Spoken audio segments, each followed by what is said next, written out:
cuando anochece en Europa y amanece en Asia. Así cae la tarde en el continente americano y transcurre la noche y el amanecer en el resto del mundo. La tarde, fin de semana. Saludos y bienvenidos a la tarde del fin de semana. Soy Juan Carlos Aguirre Romero y durante los próximos 120 minutos vamos a revisar los hechos que son y serán noticia en el continente americano y en el resto del mundo. Si quiere participar puede hacerlo por nuestras direcciones en Twitter, @latardeNTN24 o por mi personal, @JAguirreNTN24.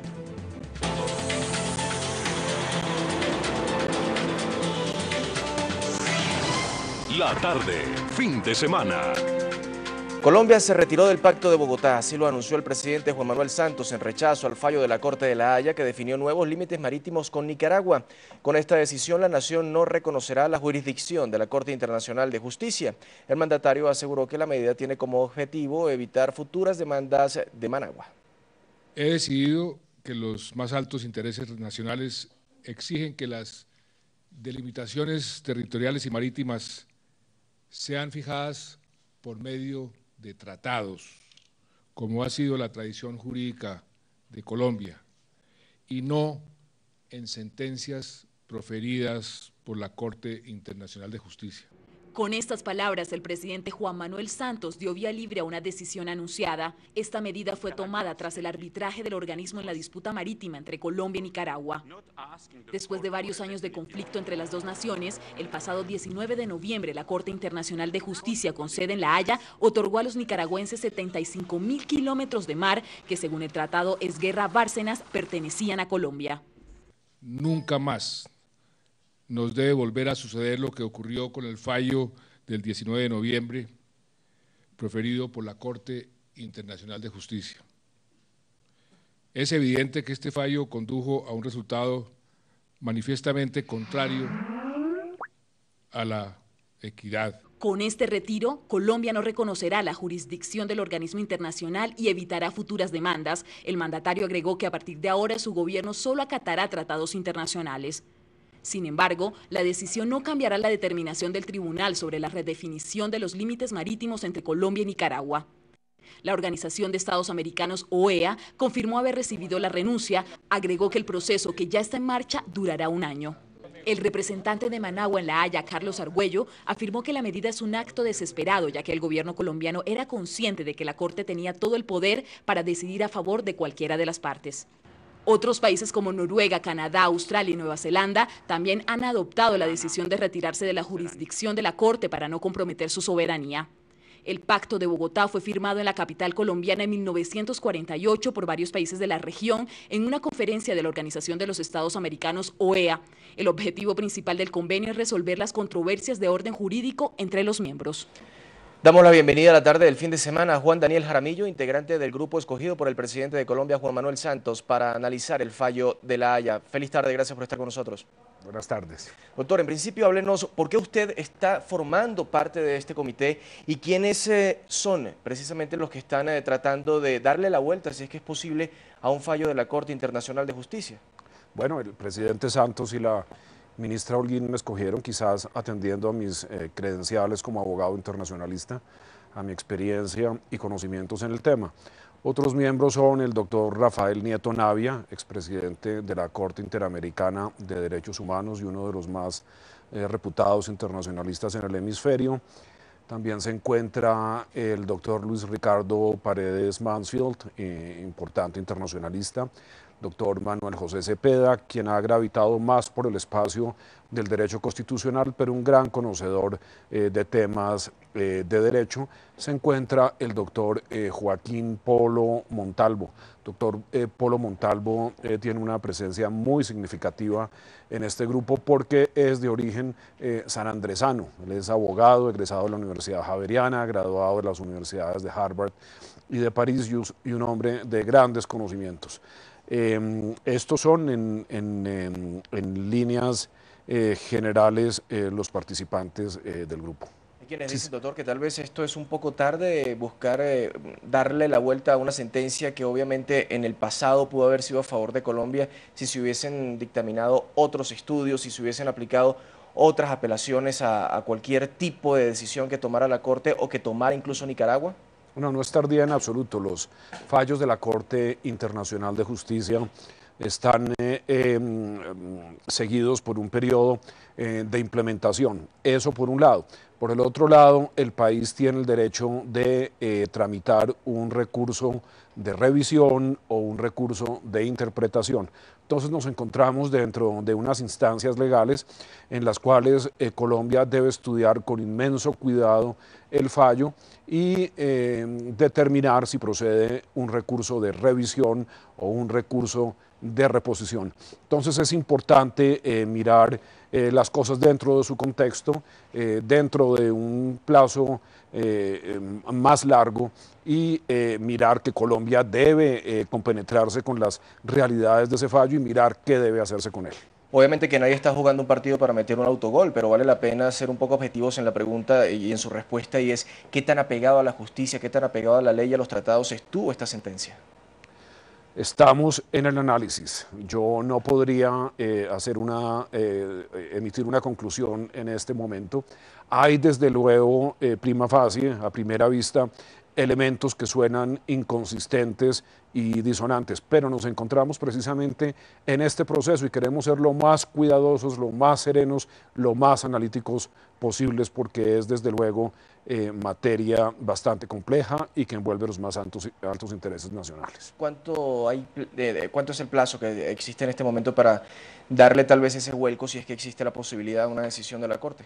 Yo no hablaría de vuelco, hay un recurso de revisión, como digo, y de interpretación, para el cual tenemos unos meses en los cuales podemos presentarlos. Vamos, como digo, no se ha tomado la decisión, el Gobierno Nacional, esta es una decisión que corresponde al Presidente de la República y a su Ministra de Relaciones Exteriores.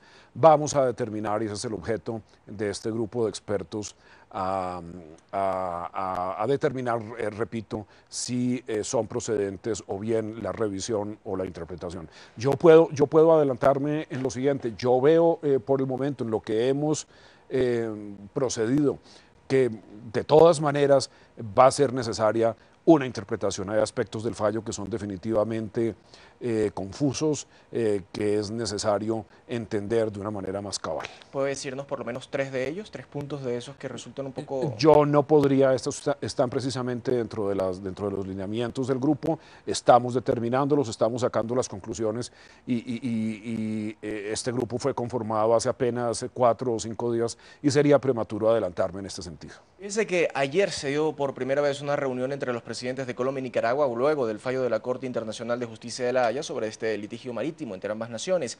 Aprovechando pues la posesión presidencial de Enrique Peña Nieto en México, los mandatarios calificaron el encuentro como positivo y abrieron la posibilidad de nuevas reuniones para tratar el conflicto limítrofe. Veamos el resumen de esta nota.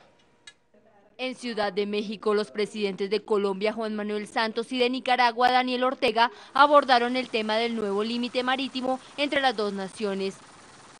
Aunque la reunión no duró más de 20 minutos, el encuentro sirvió para conciliar varios asuntos relacionados con el fallo de la Corte Internacional de Justicia. Bajo el manto de la cordialidad, ambos mandatarios descartaron cualquier salida por la fuerza y se habló de proteger a las comunidades de la isla colombiana de San Andrés. Está totalmente descartado el uso de la fuerza, totalmente descartado.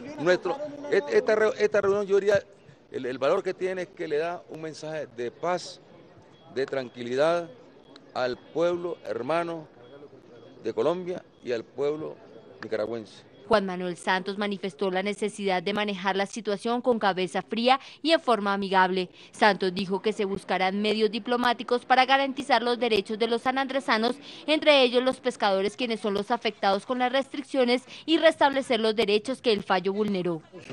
Explorando todos los recursos a nuestra disposición para defender los derechos de los colombianos. Durante la conversación sostenida por ambos mandatarios, quedó claro que prevalecerá la seguridad y la paz en la zona de litigio. Se abrirán canales de comunicación y se tomarán medidas para proteger la reserva marítima. Canales de comunicación que vayan asegurándole al pueblo raizal su derecho a la pesca, que también se pueda garantizar la pesca industrial, que tiene su base allá en San Andrés, que podamos proteger esa gran reserva que está ahí en ese mar territorial. Posterior al encuentro con Ortega, Santos se reunió con el vicepresidente de Estados Unidos, Joe Biden, en el cual, según dijo, se ratificaron las relaciones estratégicas con Estados Unidos y se habló del avance del Tratado de Libre Comercio y de cooperación de seguridad en la región. A esta hora vamos a saludar a Walter Arévalo, experto en Derecho Internacional y profesor de la Facultad de Jurisprudencia y Ciencia Política de la Universidad del Rosario. Gracias por estar con nosotros en la tarde del fin de semana. Buenas tardes, ¿cómo están? Muy bien, háblenos en principio, bueno, sabemos la posición que tiene en este momento nuestro otro invitado, que está formando parte de una comisión donde obviamente hay ciertas declaraciones que no son pertinentes darlas por el cargo que está haciendo, por el trabajo y el estudio que está haciendo junto al gobierno de Colombia. Pero usted ya desde el punto de vista académico, del análisis que se puede hacer desde las universidades, empecemos por algo muy fácil. ¿Colombia ganó o perdió soberanía territorial en esta zona del Mar Caribe? ¿Nicaragua ganó en este litigio acaso? Bueno, esa respuesta se da no solamente desde la academia, sino desde el fallo mismo. Y es importante empezar a aclarar ese punto porque se ha dicho mucho de lo que se ha perdido, pero tampoco se ha establecido muy bien que se ha ganado. En la sentencia, que no es la primera frente al tema, sino que es la segunda dentro de un proceso que inicia en 2001, la Corte Internacional de Justicia lo primero que hace es unánimemente ratificar la soberanía territorial sobre las formaciones marítimas, es decir, sobre los 7 cayos en disputa. Eso digamos que no ha tenido la relevancia, por supuesto, por la gran pérdida que Colombia sufrió, pero es un punto importante. En el otro sentido, entonces entra a la delimitación marítima, donde sí es donde se percibe una pérdida sensible en el mar, en las aguas, sobre todo en lo que tiene que ver con zona económica exclusiva. Propiamente mar territorial no, porque es otro concepto que no estaba realmente involucrado ahí, pero sí se pierde en general, y es donde se da la pérdida sensible, mar en el sentido de zona económica exclusiva. Y es lo que se le otorga a Nicaragua. ¿Cuál puede ser en este momento el interés de Nicaragua sobre ese espacio, más allá de lo que ellos consideran ese espacio territorial, esa ganancia en Mar Caribe, y que incluso se habla de la posibilidad de que vuelva a existir una nueva demanda, pero esta ya para reclamar más zona del mar, más adentro todavía?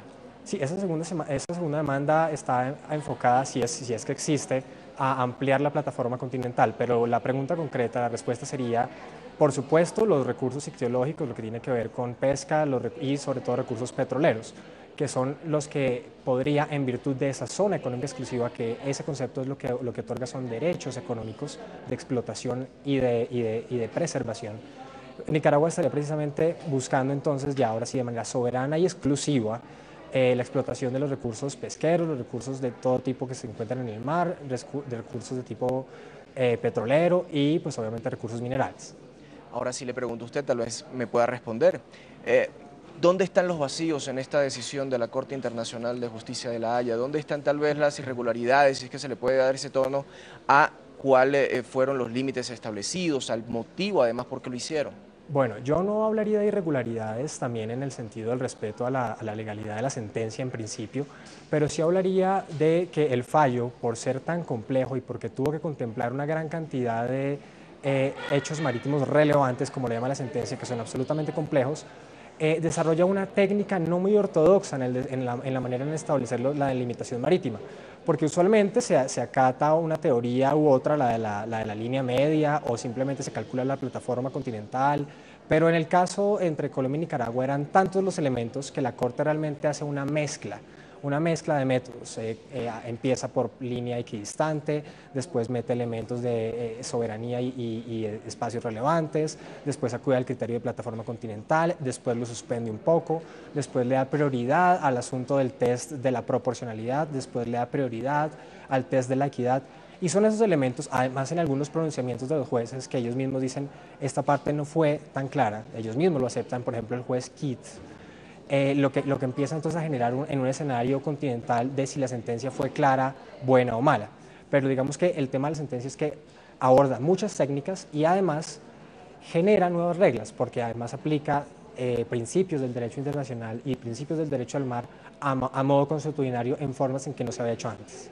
Doctor Jaramillo, ¿hay la posibilidad para Colombia, más allá de acatar o no acatar el fallo, de tener soluciones a esta diatriba que puede existir en Nicaragua con respecto a la decisión de La Haya?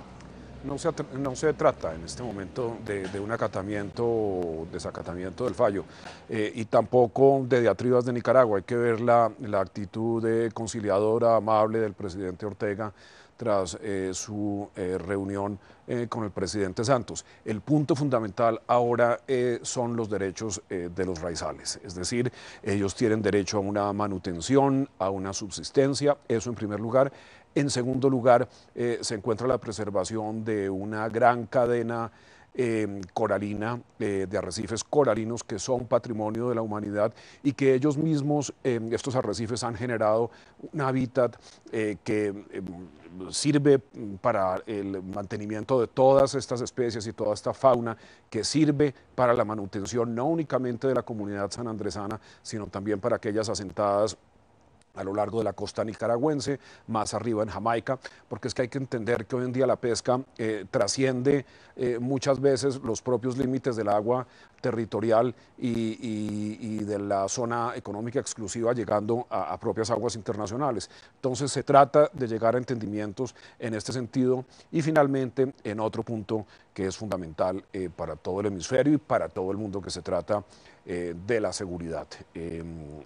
Los corredores del narcotráfico, se sabe bien, están utilizando nuevamente, como lo hicieron hace varios años inicialmente, están utilizando, repito, los corredores aledaños al archipiélago de San Andrés y Providencia, y es interés de Colombia, de Estados Unidos, de Nicaragua y todos los países interesados en combatir el crimen organizado, en mantener alertas los mecanismos de seguridad en el área. ¿Usted cree que es tal vez ajustada a la realidad colombiana, más no digámoslo a la ley, la posición del expresidente Álvaro Uribe Vélez, quien ha enfatizado que no hay que reconocer ese fallo?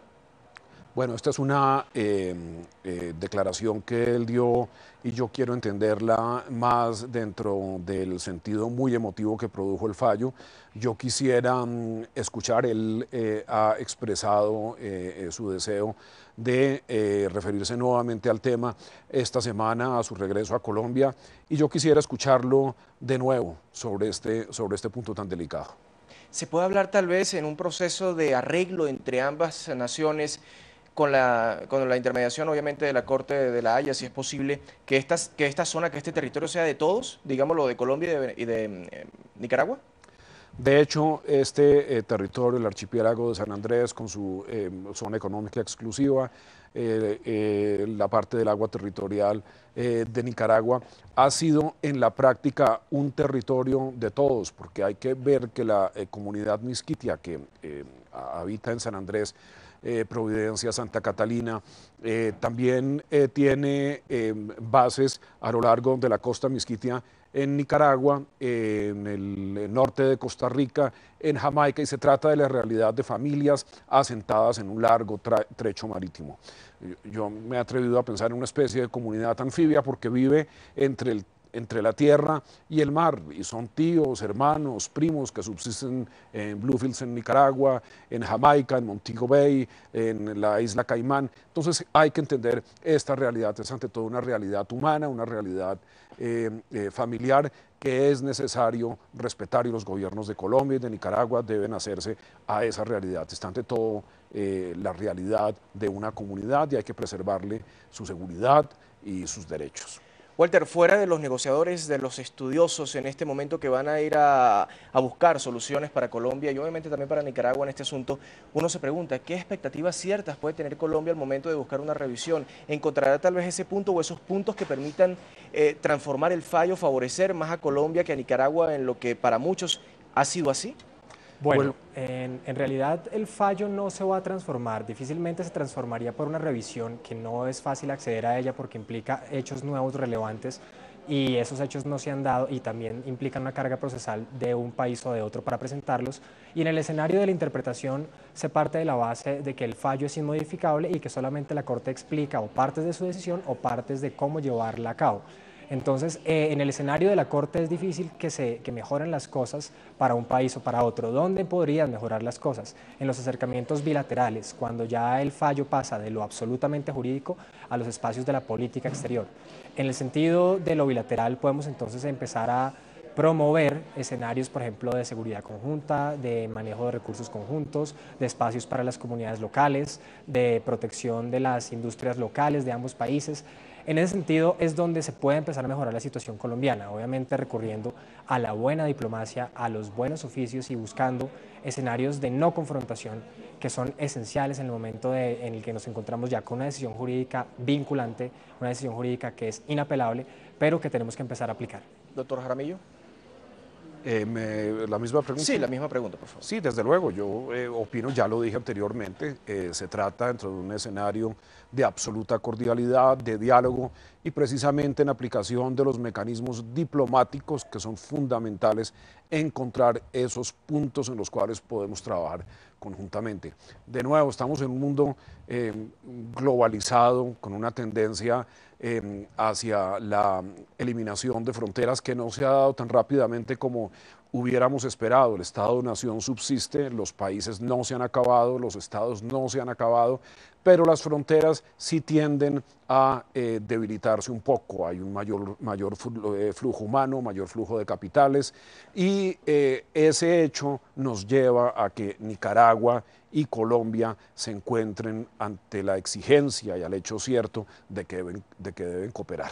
Presidente Santos, que es un demócrata integral, que siempre ha estado del lado de los mecanismos de conciliación y de entendimiento, va a luchar por esto y gracias a Dios encontró en el presidente Ortega el día de ayer en México un interlocutor listo a escuchar. Doctor Jaramillo, ¿de qué sirve haberse salido o estar en el proceso para salirse del Pacto de Bogotá? A ver, sirve de mucho, es una decisión del presidente Santos que yo voy a explicar. El pacto de 1948, el Tratado Interamericano de Solución de Controversias Pacíficas, no instituye, como la gente lo cree, simplemente una remisión de todos los casos de conflicto o de diferencia a la Corte Internacional de Justicia. Prevé otros mecanismos, entre ellos la conciliación, el arbitraje, el entendimiento bilateral. Entonces, nosotros lo que vamos a hacer es recurrir a estos medios directos, el entendimiento bilateral, la conciliación, el arbitraje de ser necesario, excluyendo sí la intervención de la Corte Internacional de Justicia, porque los datos que tenemos en una evaluación preliminar de la sentencia de la Corte Internacional de Justicia es que evidentemente hace una combinación no vista en jurisprudencia previa de la Corte Internacional de Justicia de delimitación marítima y esto naturalmente nos causa cierta sorpresa y queremos prevenirnos para otra demanda que nos vaya a coger con métodos no vistos y que implanten jurisprudencia nueva en la materia. Doctor Juan Daniel Jaramillo, gracias por haber estado con nosotros en la tarde del fin de semana. Quiero hacer una aclaración antes de terminar. ¿Sí? Olvidé mencionar como miembro de la comisión al doctor Carlos Gustavo Arrieta. Seguro que sí. Muchísimas gracias. Feliz tarde. Muchas gracias. Continuamos con más de estos temas que tienen que ver obviamente con decisiones de cortes internacionales y es que una comisión boliviana viajó a la ciudad de La Haya para presenciar el inicio y desarrollo de la fase de alegatos del litigio entre Chile y Perú.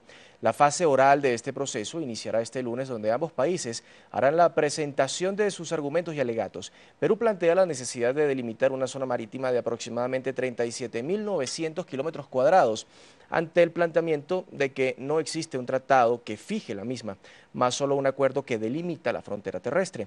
Por su parte, Chile argumenta que no hay temas limítrofes pendientes con Perú, afirmando que existen tratados internacionales vigentes que fijaron sus fronteras marítimas. Veamos la siguiente nota.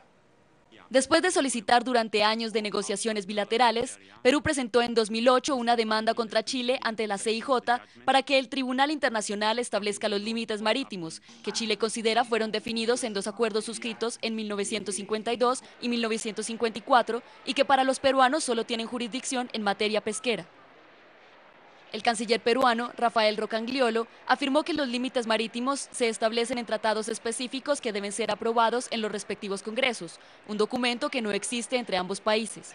El litigio por límites marítimos entablado por Perú a Chile entrará el 3 de diciembre en su fase oral, con la presentación de los alegatos y la publicación de los documentos entregados por cada país. Según el jurista Eduardo Ferrero, que integra el equipo peruano en La Haya, se debe aplicar el criterio de equidistancia para la frontera marítima con Chile. Aludiendo las expresiones acerca de un desacato de un posible fallo salomónico de la Corte de La Haya en el litigio con Perú, el canciller peruano Rafael Rocangliolo remarcó que el país será respetuoso de esta instancia internacional y espera un fallo ajustado a derecho. Walter, ¿qué es lo que está pasando? ¿Cuáles pueden ser las diferencias tal vez entre estos diferendos que existen entre Chile y Perú, donde obviamente Bolivia también juega un papel muy importante, con lo que ocurrió y que hemos estado hablando entre Colombia y Nicaragua? Bueno, realmente el paralelo entre ambas situaciones es más que oportuno porque existen cosas bastante similares, pero también elementos bastante distintos.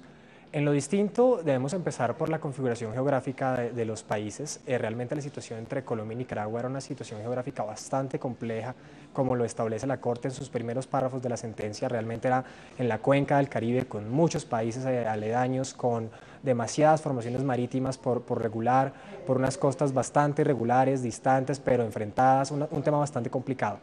En lo geográfico, la situación entre Perú y Chile es tal vez un poco más sencilla, pues son países que están al lado, comparten la misma costa, la configuración de sus costas es parecida, es adyacente, entonces eso facilita mucho el ejercicio de limitación territorial. Si bien esa es la diferencia esencial, de pronto hay similitudes que ya se vienen a saber en el tema del litigio. Similitudes en cuanto a qué, en las pretensiones y en los alegatos de las partes. En ambos casos, tanto en el caso Colombia-Nicaragua como en el caso Perú-Chile, hay una diferencia acerca de existe un tratado, ¿no?, en el que se haya hecho una delimitación marítima. También existe una diferencia entre si se debe aplicar un método que privilegie la plataforma continental o por el contrario la línea media. Y curiosamente el argumento también gira alrededor de una de las líneas geográficas imaginarias del mundo. En el caso Colombia-Nicaragua se establecía como gran argumento tener en cuenta el meridiano 82. En el caso entre Chile y Perú, uno de los argumentos es, por favor, Corte, establezca como delimitación marítima una que sea paralela a los paralelos, como se usa en el Pacífico. Ahora bien, llama la atención que Bolivia siempre en todas las asambleas de la Organización de Estados Americanos, por lo menos en las últimas 10, creo yo, siempre ha tenido el tema de una salida al mar. ¿Será la Corte Internacional de Justicia de La Haya quien le permita esto, ya que en la OEA pareciera que sí habla, pero no va a pasar? Pues es importante en este momento de los procedimientos ante la Corte ver, como ustedes ya lo mencionaban, que Bolivia se ha acercado como observador no interviniente para conocer los detalles del fallo, en preparación posible de una demanda que pueda presentar contra Chile. Curiosamente, para esas intenciones la ampararía el hecho de estar dentro de los 15 ratificantes del Pacto de Bogotá, podemos hablar ya de 14 con la salida de Colombia, en los que también está Chile y Perú. Uno se puede preguntar, por ejemplo, qué pasaría entre Venezuela y Colombia si vuelven litigios por la zona de La Guajira, por los Monjes, o qué puede pasar entre Venezuela y Guyana si empiezan a reclamar, valga la redundancia, esa zona en reclamación, como es conocida para los venezolanos, ante la Corte Internacional de Justicia de La Haya. ¿Cree que esas decisiones van a estar completamente ajustadas a derecho o pueden tener ciertas incongruencias en algunas decisiones que pueda afectar a uno u otro país y, por qué no, la paz regional? Debemos partir que en general las decisiones de la Corte son ajustadas a derecho y están basadas tanto en la experticia del derecho internacional como en la geografía y de los métodos de limitación marítima. Es entendible que cuando se aplican nuevos métodos o cuando se enfrentan situaciones complicadas, los fallos generan incertidumbres que una u otra parte leen como incongruencias. Eso estará por establecer. En el caso Colombia-Venezuela, por ejemplo, vemos que la salida del pacto nos aleja un poquito más de una posible demanda porque Venezuela no reconoce la jurisdicción de la Corte Internacional de Justicia y ahora nosotros, viendo cómo Colombia también se sale, pues podemos decir que está más lejos aún, porque ahora son los dos los que están por fuera por lo menos de un solo instrumento. Entonces digamos que esta ola de importancia de la Corte en temas de delimitación marítima puede poner en auge las reivindicaciones nacionales de unos y otros países que encuentren que su delimitación fronteriza en lo territorial y en lo marítimo no es plena. A eso quería llegar. Esto no puede llevar tal vez entonces a que la Corte Interamericana, la Corte Internacional de Justicia quede en algún momento pues sin miembros porque todo el mundo prefiere salirse antes de tener que recibir sentencias que no le favorezcan en materia de fronteras. A cada sentencia en la que hay alguien a la que la sentencia no le favorece, hay alguien a la que la sentencia le favoreció. Con solo ese principio ya diríamos que muchos se quedarán, probablemente otros se irán, pero lo importante es, no por la casuística concreta de un caso u otro que genera problemas, empezar a desmontar el sistema de justicia internacional. En todo caso, desde la conformación del sistema de Naciones Unidas, la alineación del sistema de los Estados americanos a los principios de ese sistema y en general los sistemas regionales también, como se van alineando a los principios de justicia internacional, todos han advocado por buscar que la Corte sea la última ratio y que la Corte tenga un poder de decisiones vinculantes. En ese sentido yo creo que la Corte está lejos de desaparecer. Un caso o dos en un hemisferio no van a generar que la Corte se desmorone y por el contrario la sucesión más larga de muchas sentencias que han dado resultado podría más bien fortalecerla.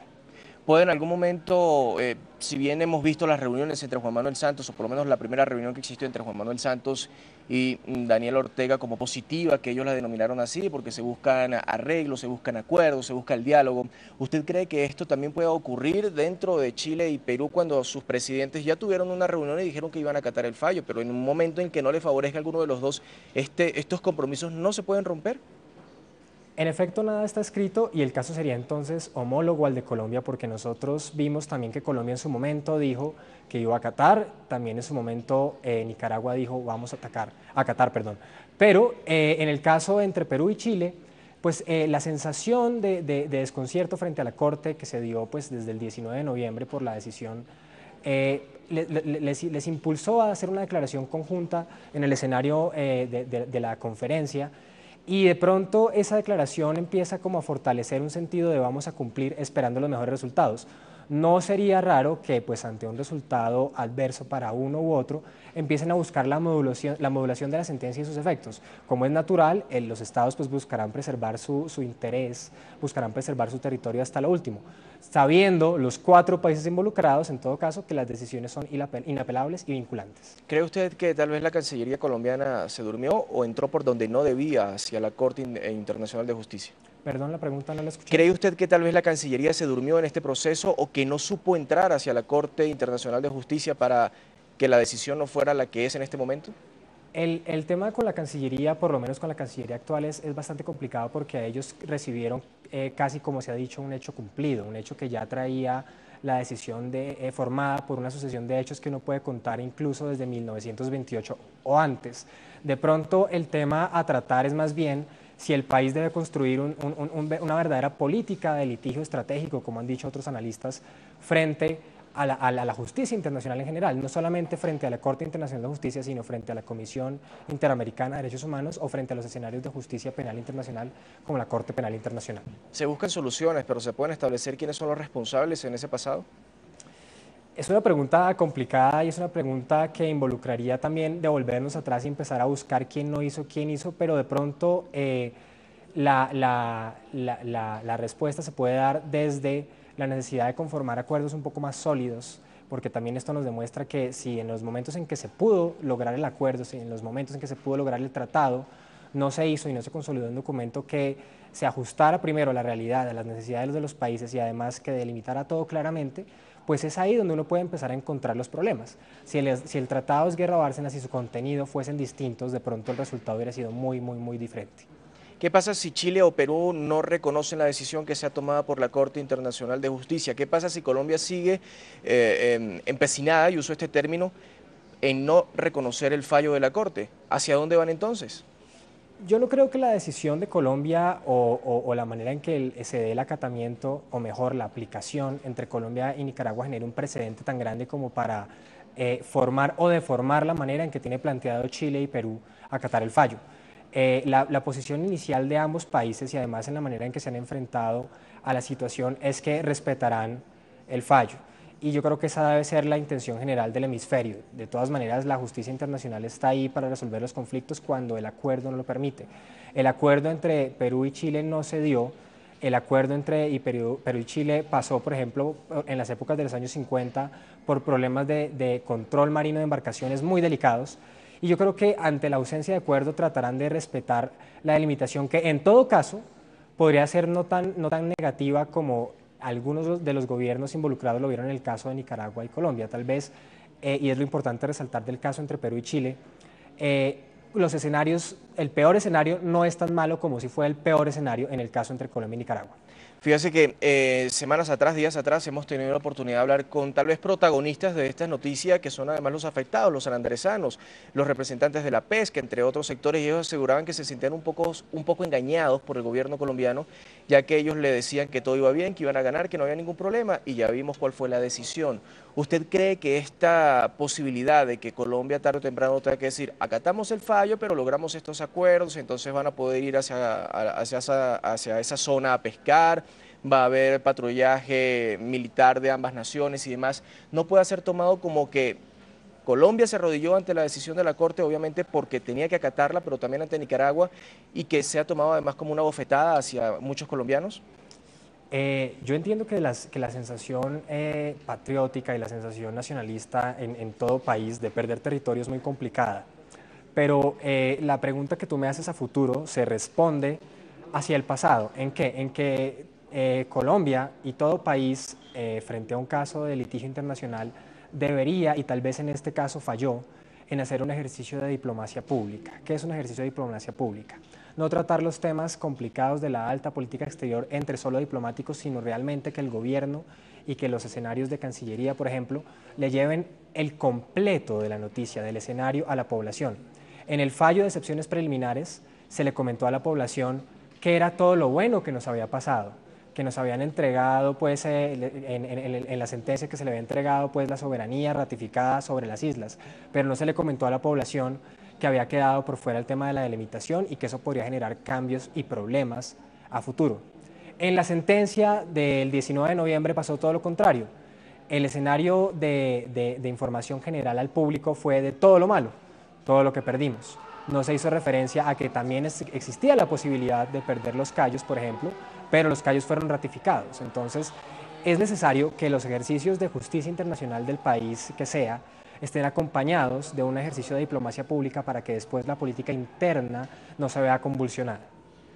Walter Arévalo, experto en Derecho Internacional y profesor de la Facultad de Jurisprudencia y Ciencia Política de la Universidad del Rosario, gracias por haber estado con nosotros en la tarde del fin de semana. Todo un gusto.